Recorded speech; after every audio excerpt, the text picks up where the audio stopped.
આવી ગયો આત્મજ્ઞાન થયા પછી પણ દેહના જે બંધાણા છે ને એ ભોગવવા પડે અને ભોગવવો પડે, એમાંથી કદી કોઈ છૂટી હીગું નથી.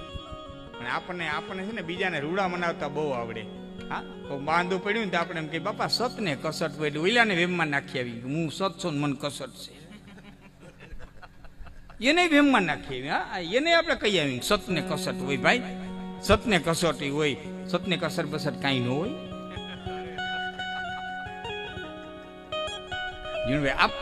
હું દાખલા થઈ કહું, કસોટી કેને કરવી? કસોટી એટલે કસોટી કેને કરવી પડે? તમે હોનાનો દોરો લઈ અને ઝવેરીની દુકાને જાઓ અને જો ઝવેરી જાણતો ન હોય કે આ હોનું છે કે આ પિત્તળ છે તો એને પાણામાંથી ગહવું પડે. જે ઝવેરીને ખબર ન પડતી હોય એને પાણામાંથી ગહવું પડે. બાકી આમ જોયા ભેરો કહી દે કે બગહરાનું છે, હેઠો ઉતરી.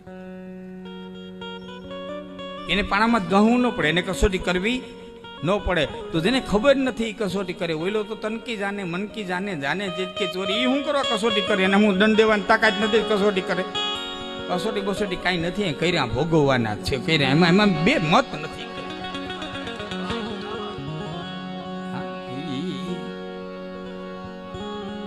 હું બિહાડો જાહેરમાં ઘણી વખત બોલ્યો છું કે આ દેશને જ્યાદા શાસ્ત્રો દેવાની જરૂર નથી, આને એક જ લીટી દેવાની જરૂર હતી.